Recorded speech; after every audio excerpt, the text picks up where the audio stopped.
I'm Sean Decatur. I'm president here at the American Museum of Natural History, and it's really a great pleasure to welcome you this morning as a co-host with the J. Paul Getty Trust for this special preview of Getty's new major initiative, PST ART, Art and Science Collide. I have the privilege of serving on the Advisory Council of Art and Science Collide, so I'm particularly excited for this amazing collaboration among artists, scientists, art organizations, and scientific institutions. Now, PST ART is a Southern California collaboration, but really when it comes to collaborations or thinking about the connections between art and science, the American Museum of Natural History is a place where that has been really kind of part of our core since the very beginning. And this space, the Gilder Center for Science, Education, and Innovation, is a great place for holding the conversation that we're going to have this morning.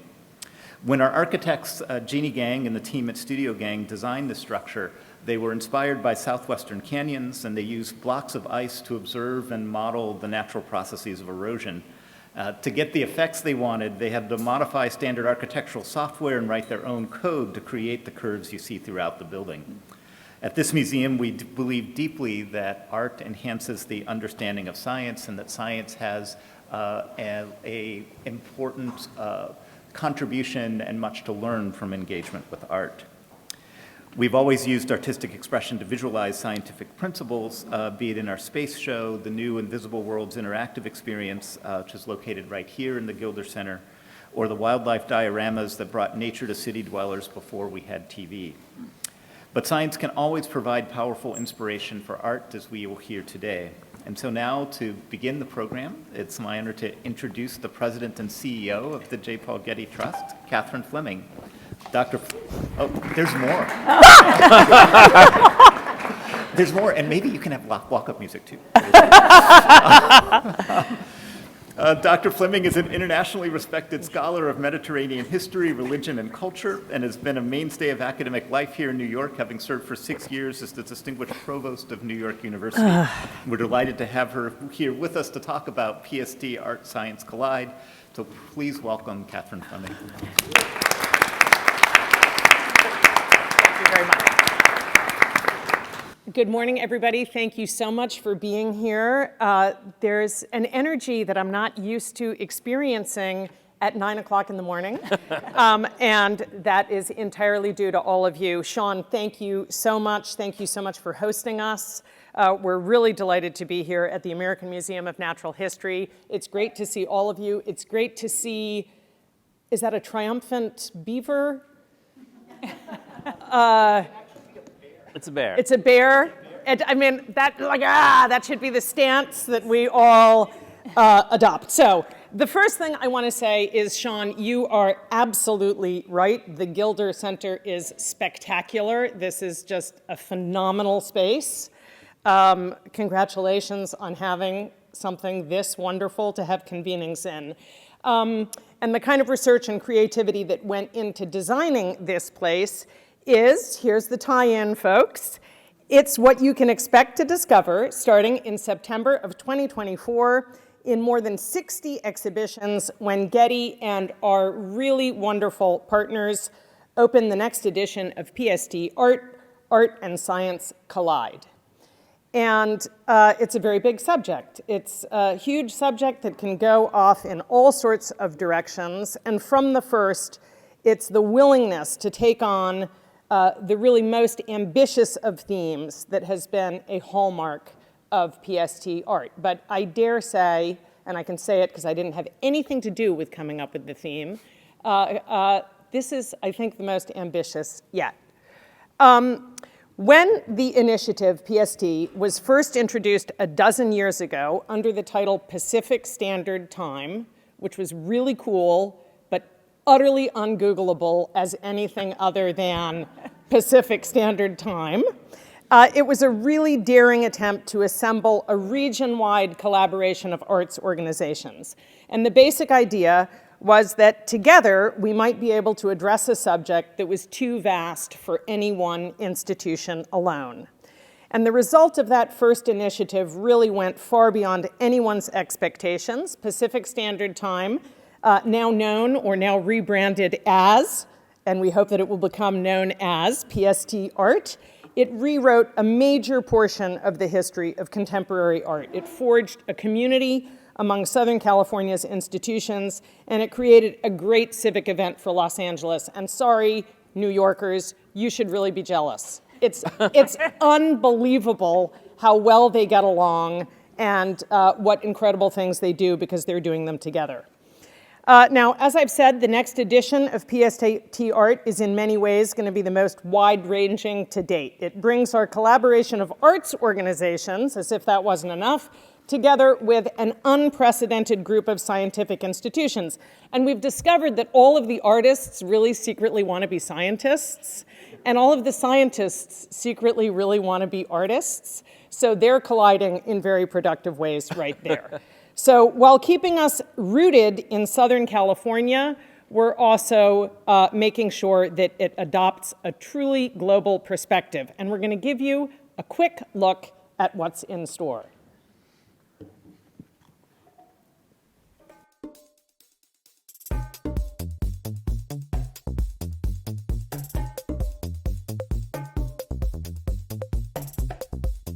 PST ART. PST ART. 818 artists throughout Southern California. Los Angeles right now is the most creative city on earth at any time in history. The collision Boom. of art and science is completely unknown. It's completely surprising. Kinds of things that you'll find at PST ART you find nowhere else in the world. This is the first time the best things about humanity are coming together. Art humanizes science. When art and science collide, you're confronted with two compelling ways of imagining worlds. Like a dance between art and science. It's this combination of people in the sciences who are really interested in the arts and people in the arts who really wonder about science, and coming together to create this new kind of thing which doesn't really respect any boundaries. It's a way to look at art through a completely different lens. working together, they could really propose a more transformative society. For Native people, we're in the process of trying to find a way to thrive in a hostile environment like you would on Mars, but it takes place in LA, the rest of the country, and the rest of the planet. I think the boundaries between reality and unreal, physical and virtual, is completely blurring. Wow, you're going deep, man. Science has created definitions for everything in our lives. The artists that are presenting work provide a deeper understanding. You'll see a garden spilling out of the galleries. How cosmologies are looking at our universe. Making art in space could also be a way to look back at us and history. Art and science. The skies. And the cosmos. Outer space. Visions of the future. El futuro. Artificial intelligence. The natural world. And honeybees. I'm totally obsessed.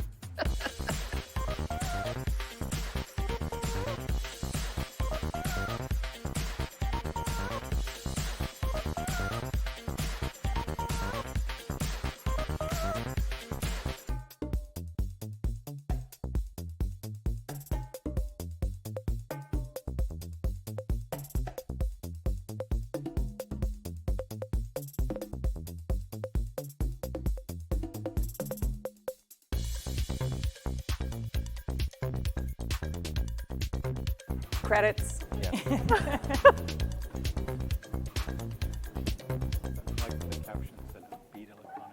All right, well, there you go. And Los Angeles now has outpaced Periclean Athens, outpaced fin de siècle Vienna, and it's been compared to Mars. So, like, there's really no other city that could sort of manage to do all of that at once. So that video gives you the view really from 30,000 feet, and in a little while we're going to get closer to the ground, and we'll give you a chance to meet some of the incredible artists and researchers whose work is going to be represented in Art and Science Collide. Thank you in advance for being here with us. We're going to hear from Caltech physicist Rana Adhikari and artists Nancy Baker Cahill, Mark Dion, and Tavares Strachan. But first, I want to give you the latest news about PST ART, which is why we're here, of course. So this past spring, in a similarly phenomenal place with angry otters, we announced that Getty has now committed to making PST ART a regularly scheduled initiative, permanently funded, and presented on a 5-year cycle. This is going to be something that just happens. We're going to make sure it happens. We're going to budget for it to happen. All of you who have helped us, don't let that make you think you're off the hook. But it's going to be something that happens every 5 years. Last month at Frieze Seoul, we announced a new global partnership with Frieze. And today, I'm really proud to announce that Getty's support for Art and Science Collide has risen to $19 million, with additional grants that will fund dynamic public programs and workshops with 12 partner organizations throughout Southern California. And if you're not going to clap for that, I sure as hell am, because $19 million is a lot of money.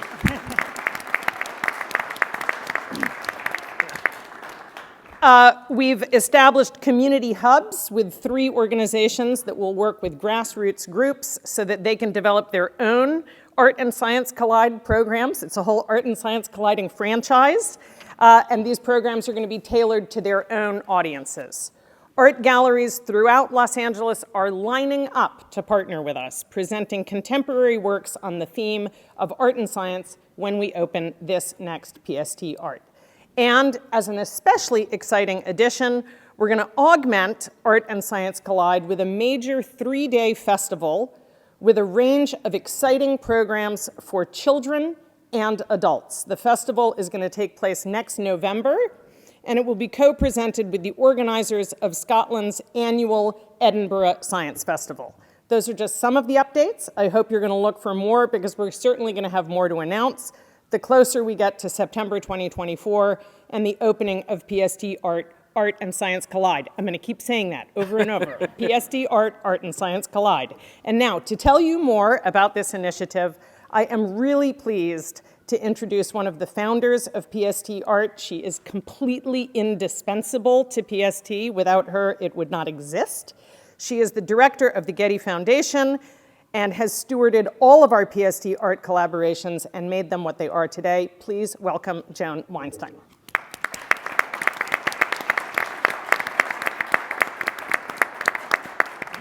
Thank you, and welcome everybody. It's so wonderful to see you here today. So I'm going to stay at 30,000 feet for a little bit before you get to see and hear from the fabulous artists and researchers involved in PST. I think there may be 1 or 2 people who are here today that remember the first PST ART, and I will keep repeating PST ART because I keep saying PST or Pacific Standard Time, so I'm practicing on all of you. So the first one in 2011, which focused on the history of LA art from 1945 to 1980. And in many ways, that first PST ART succeeded beyond our wildest dreams. And it really helped gain recognition for the vital role that Southern California had played in the history of modern art, a role that it continues to play today. It led to a second edition in 2017, this time focused on Latin American and Latinx art.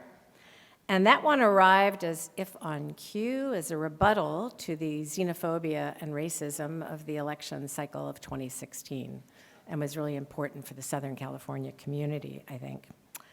By the time it concluded, there was really broad consensus that PST ART had created a completely new model for what a region could accomplish when all of its institutions worked together around a common theme.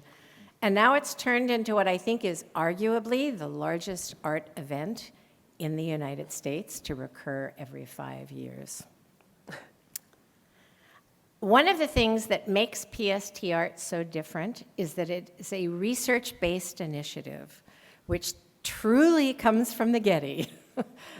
And it is very different, say, than a biennial that occurs every few years. As part of Getty's overall support, we provide 2 years of funding for curators to do deep research and to assemble teams of researchers to work with them. So you have to realize it's dozens of curators all at one time, backed by hundreds of team members, and they are all researching a common theme. And it results in, for the first 2 PSTs, over 40 exhibition catalogs with deep scholarly research that are published. That is something that is very different than any other kind of art initiative. And here we are with PST ART, Art and Science Collide. Like Katie, I'm going to repeat that phrase over and over. We've been asked many times why we chose that theme. And, you know, obviously art and science have always been intertwined, and there have been C.P. Snow said there's a complete divide between the two. It's not true, of course. So there's this historical connection, but, you know, we began planning this in 2018, actually well before the pandemic. And even then we saw a precipitous rise in anti-scientific thinking that actually seemed to threaten the conditions under which science itself could thrive. And well before ChatGPT and X, formerly known as Twitter, and every time I say that I would think of like formerly known as Prince. Just noticed. But there were already dire predictions about the impact of technology on democracy. But we saw that artists were already taking up these themes. And it seemed the right moment to see whether these two fundamental modes of understanding the world, art and science, could help us see our way through this thicket in new productive ways. And we have new kinds of collaborations now. We have curators working with scientists and artists and other scholars in the humanities. And our partners include museums large and small, from LACMA and the Broad to Self-Help Graphics and California African American Museum. And in a really exciting development, we now have scientific institutions. So we have Griffith Observatory and Jet Propulsion Laboratory and Caltech and the Natural History Museums of Los Angeles County, all producing exhibitions as well. So what will all of you see when you come next September to Los Angeles? Because you're all coming, aren't you? I'm going to give you a sense of the thematics, some of the themes, major themes that you're going to be able to see. There will be historical exhibitions that span centuries, some of them inspiring awe and wonder, such as one on ancient cosmologies at LACMA, and one on Islamic art since the 7th century that will be at the San Diego Museum of Art. And these historical shows are kind of anchors that help us understand the ways that art and science have been so closely intertwined from the start, and also the times when sometimes the artist and the scientist were one and the same. At the very other end of the spectrum, audiences are going to see the most contemporary artists using the latest technologies, including AI and immersive experiences. Many of the exhibitions are taking on some of the most pressing challenges of our time, really serious issues, including climate change and environmental justice, but often in surprisingly optimistic ways, as Katie pointed out just the other day. Several involve young climate activists, and some projects are going to offer real-world solutions, including one designed to remediate a toxic waste site in Los Angeles. And it's going to do this using sculpture. Now, is that a teaser?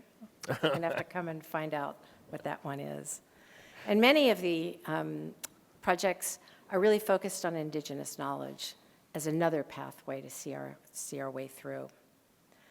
Other exhibitions spotlight visualization itself, the visualization of science, of scientific discoveries, of scientific principles, or ways that technologies of visualization, like facial recognition, have actually led to regimes of surveillance and control. And many exhibitions have their sights set on speculative futures, including cyberpunk and Afro and indigenous futurisms. And one exhibition looks at the tools we already have at hand to make more sustainable buildings, living buildings, using things such as microorganisms and algae and silkworms. So as you can see, the themes of PST ART, Art and Science Collide, are wide-ranging, and it's engaging a roster of more than 800 artists from around the world to tell these stories. Today we announced that these exhibitions are going to be accompanied by an amazing array of public programming, including new commissions from LA Dance Project, LA Phil, Afrofuturist musical performances, and because it's Los Angeles, even satellite and rocket launches, for real. If I leave you with one takeaway, I hope it's this: Southern California, because it is so collaborative, can accomplish what no other region can. Sorry, New York. Our partner institutions are creating exhibitions that are daring, provocative, thought-provoking, that are deeply researched. Exhibitions that are going to allow for a multiplicity of viewpoints, all under that one umbrella of art and science. I'd like to introduce the leader of one of our partner institutions. Her enthusiasm and commitment to PST ART from the very beginning have been integral to its success, and I can say that she was integral to the choice of art and science for this round. It's a pleasure to welcome our collaborator, our trusted advisor, and our dear, dear friend, the director of UCLA's Hammer Museum, Anne Philbin.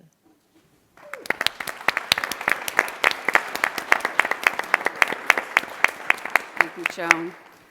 Hi, everybody.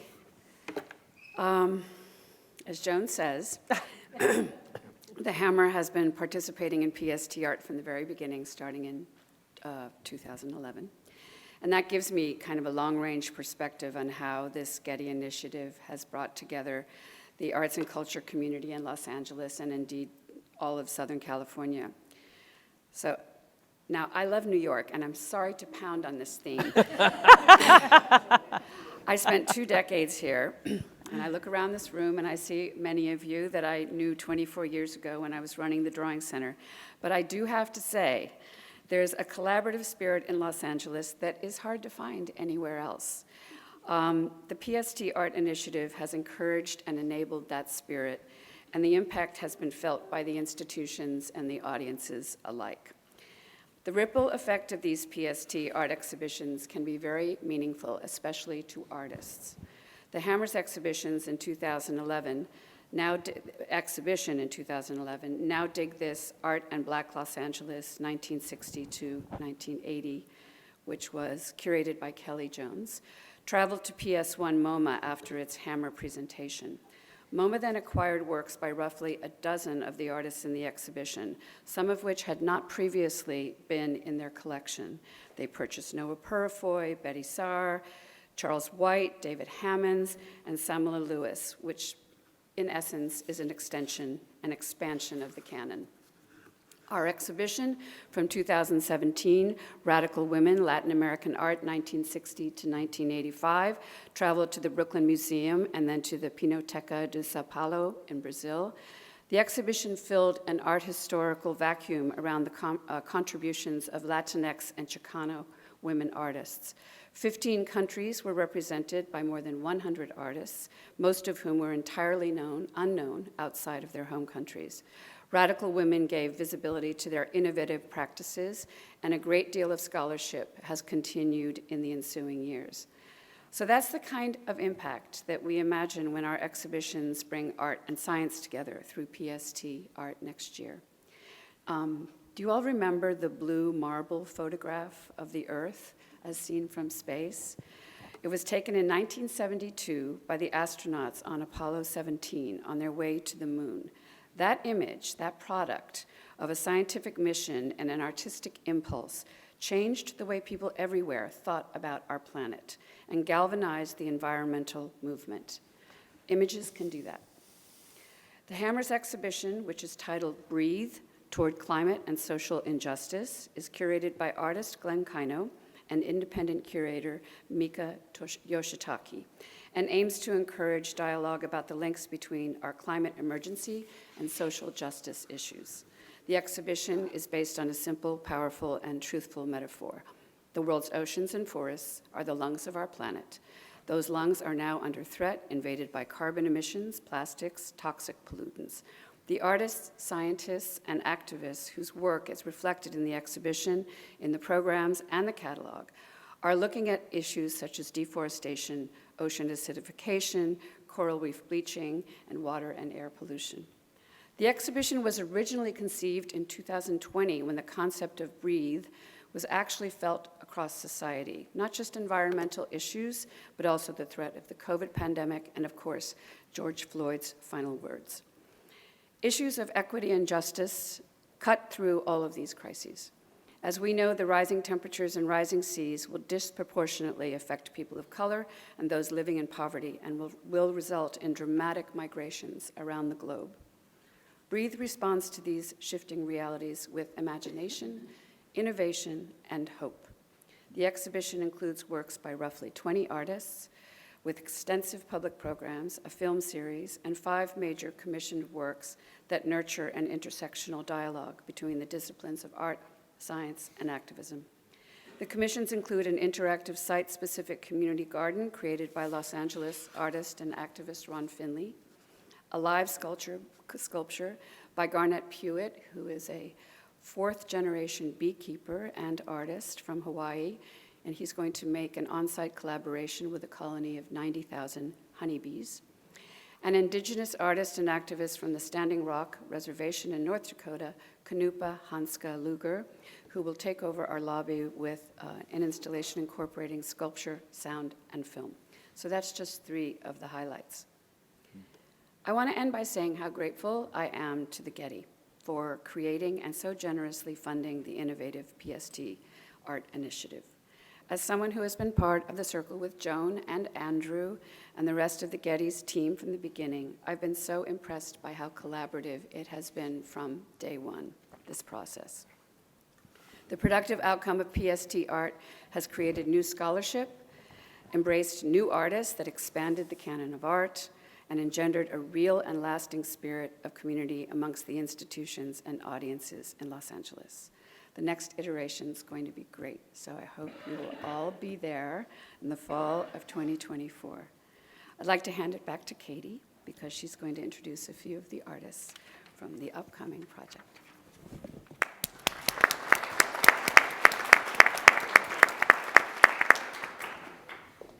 Thank you so much. We're really, really delighted that you're here with us.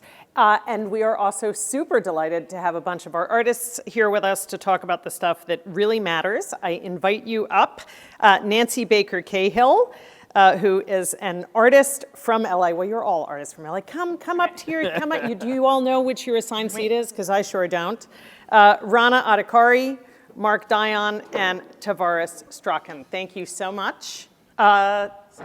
Thank you so much for being here with us. It's really your work that this amazing undertaking is all about. I have some questions for you in the event you prove to be less talkative than we would hope, but having seen at least some of you in action, I doubt that I'm going to need to do very much by way of prompting. But I would like just to start out actually with a question for you, Nancy. I don't know if you're familiar with Nancy's work. It's very poignant, and among other things, it uses the image of a nuclear mushroom cloud. You did hear it said a while ago that I have optimism as a result of the projects we're seeing here, and the mushroom cloud has figured in the work of artists like Bruce Conner and Stanley Kubrick, perhaps not in super optimistic ways. But I sense that there's kind of a different emotional and thematic tone to the way in which you use the image. Tell me if I'm right about that, and could you just talk a little bit about it in your work and your work? Thank you so much. Thank you all for being here. I feel really, really honored to be a part of this conversation and obviously a part of this extraordinary collaborative initiative, which is very, very typical of Los Angeles. I'll just say that one more time.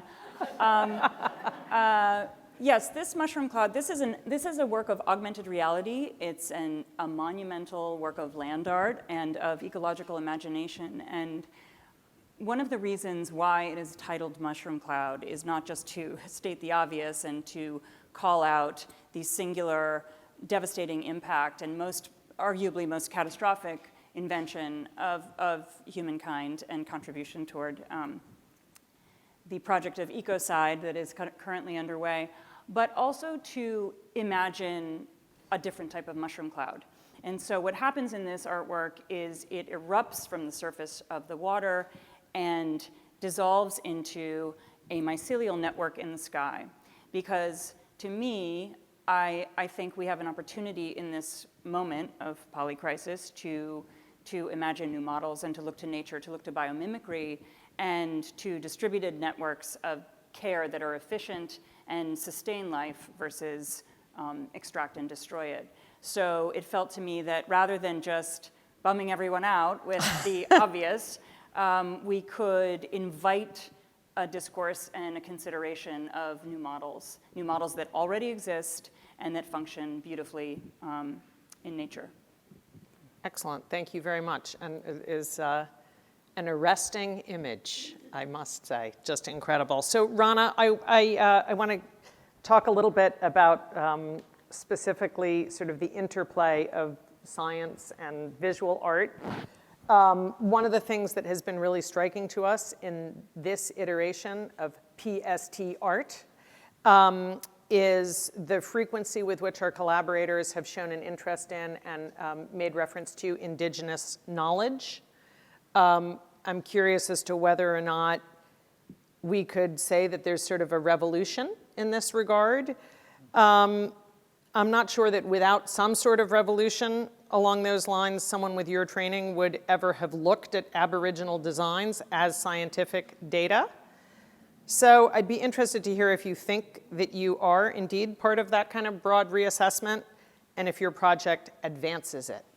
Well, those are good questions. I didn't write them, but I'm happy to claim them as mine. So thank you. I don't know if I'm part of it. I hope so.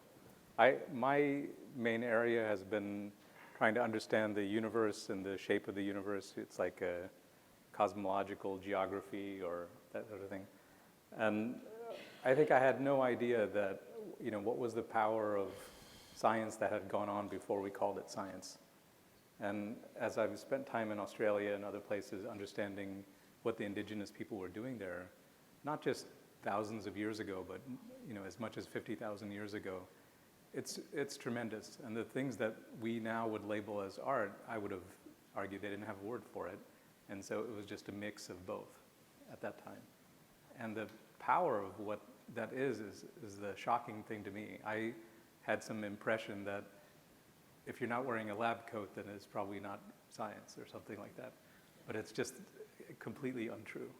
And it's the thing that I've learned the most is that people have been looking at the night sky and understanding and puzzling about the universe just as we do now.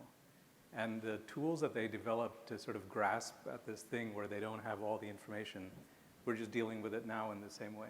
That no matter all the progress that's happened, we look at the night sky and it's something like 97% of it is mysterious to us. So we still don't know what's going on. And we struggle. And I would say scientists don't have what it takes to really express that which I'm having trouble expressing right now, which is what is out there and what's going on. And what are these things, space and time, that we think we're dealing with? Are those real, or are those sort of a reality that it's a sort of a story that we've convinced ourselves is true? And I think that's part of what I'm learning through this experience. Great. Well, you and Mark are sort of doing projects that are mirror images of one another. I mean,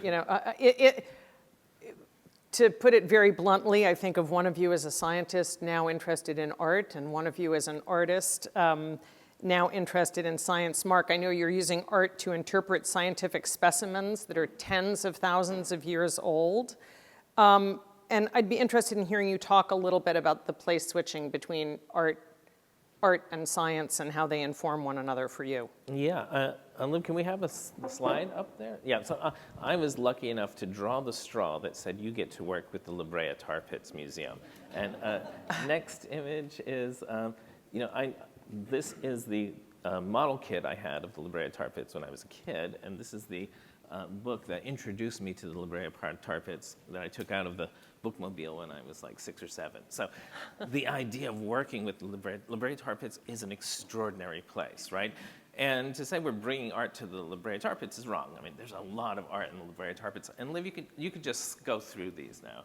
So like these Charles Knight. Charles Knight, of course, is the guy who made that bear over there, not the not the other one, but and the Stegosaurus, right? It's like this institution. It's full of art, and they've always relied on art to translate some of the scientific information. So so I'm just adding a different kind of art to the Brea Tar Pits. And I should say first, what is the tar pits? The tar pits is this asphalt seep, right? That is it's sort of petroleum that is bubbling up. The gases the lighter gases are burned off, and then you've got this sticky asphalt. And for 50,000 years, very large animals have been finding their way into this asphalt, getting stuck, dying, and their dead bodies attracting other animals who come to eat them, and then they get caught too. So people always say, oh, the fossil record is really incomplete, right? It's really people are constantly talking about, we don't know everything because we don't have a perfect fossil record. Well, not here. Here you do have a perfect fossil record, right? We have an incredible snapshot of what Los Angeles looked like, 50,000 years ago, 10,000 years ago. And what's important about that is also 13,000 years ago, we lose 70% of our big animals. That's included in what the tar pits has. So can you keep going, Liv? So there have been excavations there. So not just these big, great animals, but also things like pollen and seeds and plants and insects. All of this stuff that's not very well represented in other fossil records is here at this incredible place. And there are just marvelous paleontologists very eager and interested in working with artists to make this all visible. This is one of the greatest contributions, the fish bowl, which is where the public can see inside of the back of the museum. For a long time, museums were kind of schizophrenic, right? You had public exhibitions, and then you had research going on behind the scenes. Sometimes they don't connect. At the tar pits, they do. So it's really exciting to be the artist there, to cause trouble a little bit, to mix things up, and just keep going. And so I'm doing a variety of different things, upsetting the logic of the tar pits in some way, in a very friendly way, including, one of their problems is that everyone is really excited about the big, dangerous animals, like the saber cats and the mastodons, but maybe some of the more interesting things are the small animals, like, do we have the next slide? Like the pack rats. And I think the pack rat is kind of the mascot for museums. And so I'm making a very large pack rat. So I'm making a mastodon-sized pack rat for them, amongst many other things. Okay. Well, who wouldn't want a mastodon-sized pack rat? Exactly. Yeah. Thank you very much. So Tavares, we're just going down the row here. You've dedicated some of your work to Black scientists, researchers, and explorers who were marginalized by history. But in the George Washington Carver Project, you're doing something a little bit different. You're paying homage to someone whose scientific work is recognized, but whose artistic practice has been overlooked. Could you talk a little bit about art itself as something that might be undervalued in a technological society? Yeah, I think one of the beauties of humanity is language, and I think language is the place where everything meets, right? I think it's the common ground for all of us at some point, whether you're a scientist or an artist, whether you work on buildings or cars, you have to use language to articulate to somebody else what it is that you're trying to achieve through your work. And I think, I've heard the word canon several times today, and I think the word canon is fascinating to me. I think the word canon is fascinating because we are articulating using this language that is, for the most part, really undefined. A good example of this is Robert Satchel Paige, who was a phenomenal American baseball player. Maybe some of you have heard this name. He didn't play his first major league game until he was 42. He played his last one when he was 60. He's phenomenal, by all metrics, the most phenomenal baseball player to ever played, but most of us don't know who he is because he played in the Negro League, and at that time, the data surrounding his work as an athlete was mostly unrecorded. So how is it that you can have records of the greatest baseball players, for example, to ever play without including Robert Satchel Paige? So I think for me, the curiosity and the challenge is how are we defining terms of operating without thinking about the entirety of the ecosystem? And so a lot of what I'm interested in and been interested in working with and thinking about is how to get a public inspired to think through how we're managing an entirety of an ecosystem versus segmented parts of it. Right. And I think for me the trick is the element of surprise. I think through surprise, I think learning happens. And I think when someone says, well, I didn't know this information, I think that moment is an opportunity. Amazing. There's a phenomenal article called Food is Not Cuisine by a University of Chicago specialist in comparative religion, Jonathan Z. Smith, which is all about canon and canonicity. And it talks a lot about how it is that we deliberately leave things out that we don't need to leave out, and how we create rules for ourselves and then make ourselves follow them. I'm going to sort of wrap up with a question for our bookends, pardon me, the two of you, if I may. So a question for Tavares and Nancy.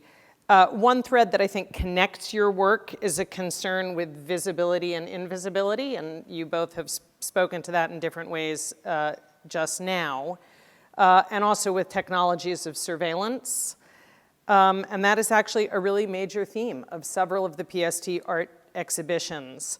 Could you say a few words, remembering the word optimism, a few words about the power of vision, who exercises that power, and who or what is seeing, and who or what is being seen? You want to go first? No. Okay. I will try to. It's a kind of trippy. I will try to keep it pithy. Okay.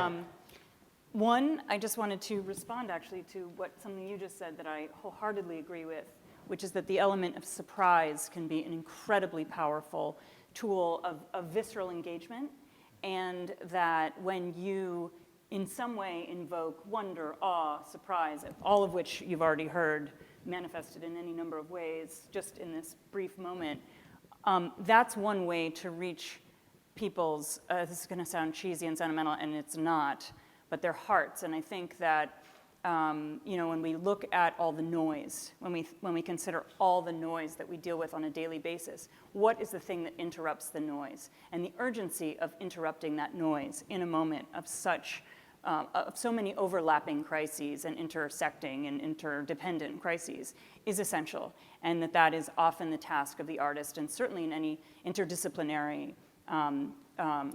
collaboration, that's kind of the opportunity and at least for me, the objective. So I just wanted to address that because I feel that that's a really, really important point. But as far as invisibility and visibility goes, that is, in essence, that simultaneity constitutes the poetics of AR, of augmented reality. Augmented reality, for those of you that don't know, is invisible to the naked eye. It requires the visual prosthesis of a phone or tablet to experience it. And so there's this assumption that it's somehow immaterial. And of course it isn't. It's very much material. It's just that it exists in two places at once. And that, to me, is a very powerful tool of subversion, and one with which we can overlay a layer of, quote, reality onto our, whatever we call our shared reality, which, as you pointed out so eloquently, is what it might just be a story we're telling ourselves, and allow us to tell new kinds of stories and to make visible the invisible, to elevate and amplify histories that have been erased. So actually, I would love to just say a word about the two projects I'm involved with, because they're both directly connected, not just to these themes of surveillance. And I love the word surveillance. I don't know if anybody's familiar with that, but that's when you watch the watcher. And I think a lot of us are really interested in how do we use these technologies subversively, critically, and not fall prey to some sort of techno-solutionism. So the first exhibition I'm a part of, I'm so lucky and privileged to be a part of two, is called Brackish Water. And it's hosted by Cal State Dominguez Hills, and it looks at the ecosystems, infrastructures, and politics of brackish water. Brackish water being, of course, water where salt and fresh water mix, and that is not uncomplicated, and that there's something paradoxical in that blending, in that hybridity, that is maybe irresolvable. And there are all kinds of opportunities to use that difficult and fascinating hybridity to examine issues of inclusion, access, and environmental racism around all of LA's waterways. So I'm really excited about that because that simultaneity, that hybridity, that inextricable dialectic, if you will, is what AR is. AR is conceptually that in its very essence. And so it's just a very fertile place from which to work conceptually. The other exhibition is called Out of Sight, and it looks at the erased, it basically, it doesn't resurrect, but it examines the erased histories, it makes visible the erased histories of the American West as it relates to the impacts of industrialization and the military-industrial complex. And through this vector, examines new matrices of power and surveillance. So mushroom cloud will be appearing in both places. It was originally intended to be over the water. It is a water cloud, but it will also appear over land at the Autry, and that is very exciting to me as well. Great. Tavares, invisibility, visibility? Yeah, I think the essential word for all of us here, I think, is opportunity. I think the connective tissue, I would imagine for everyone in this room, is opportunity. And I think the challenge is how do we find the opportunity in the crisis, right? And if you look at the climate crisis, for example, the question is what are the opportunities? I think there are a number of parallel issues that run aside the climate crisis. So are we going to look at those other opportunities as well as we're looking to solve the climate crisis? And I think there's great optimism if we can really consider the opportunities for thinking about income inequality or the housing crisis or student debt as a part of a larger landscape of crises that we can look at simultaneously. I think opportunity is the kind of gateway drug to discovery, and through discovery, I think is a ton of optimism. Thank you very much. Mark, Rana, you want to add anything on this or any other theme? But is that like the... Good start. No, you're feeling good, Rana? Yeah, sure. When you were talking about the tar pits, I was thinking it reminds me a lot about tree rings. That it's a kind of layer upon layer upon layer. And I think the thing I've learned the most is that even the questions that we ask in science today are really built off of how civilization has kind of evolved culturally over the last million years or so. And that determines what we ask. And we don't have any scientific records that go back that long, but we do have records in the fossil record and in the tar pits and also in our cultural records, that what kind of songs we sing and how do we express ourselves to each other. And it gives us a kind of story about why are we the kind of computing machines that we are now, and why is it that we're doing this? And I think it also gives us a little bit of like a tar pits record, but it tells us how we should behave in the future. If we really want to get the most important information passed on, like in a time capsule, 1,000 years into the future, what do we hold dear? What do we think civilization ought to be like? That is probably not through the papers that I publish. And it won't be on my CV, but it'll be in really the largest works that we create collectively. And that's kind of what we're leaving not to our immediate descendants, but to our cultural descendants far out. And that is what we've received over the years. It's interesting to think, when you think about the tar pits, of course, when they first we first find them and start digging, people are really interested and excited about the giant things, the really sexy animals. And, but now we're looking at the tar pits to look at the question of extinction. The extinction documented in the tar pits is the biggest extinction to happen since the asteroid extinction. And we're looking at what is the cause. Of course, we're the cause, but, so maybe those big animals don't tell us as much as the grasses do. and as the insects and as the seeds. So people are really excited about that stuff, the stuff that in the first excavations, they threw all that away. The notes of the scientists are like, we've just got to get rid of all this wood so we can get to the mammals. And now we know that the grasses are really telling us a lot about what, this incredible snapshot of what Los Angeles looked like 13,000 years ago on the verge of the last major extinction. There's also something sort of metaphorically cautionary about wave after wave of mammal wading into the tar pits and not managing to come out. I will pimp out the Getty by saying that the theme next year for the GRI is extinction. So it's exciting. It's edgy. I don't know that it's optimistic, but the work that you all are doing is really incredible. It has the things that you've all talked about, the element of surprise, visibility, and then an invisible layer to it also that makes it even more potent. We are incredibly fortunate to be partnering with people like you and your colleagues. We're incredibly fortunate, all of us here, to have you with us today to talk about your work. You've teased this really, really well. Thank you so much, everybody, for coming and joining us to hear about PST ART. Art and Science Collide.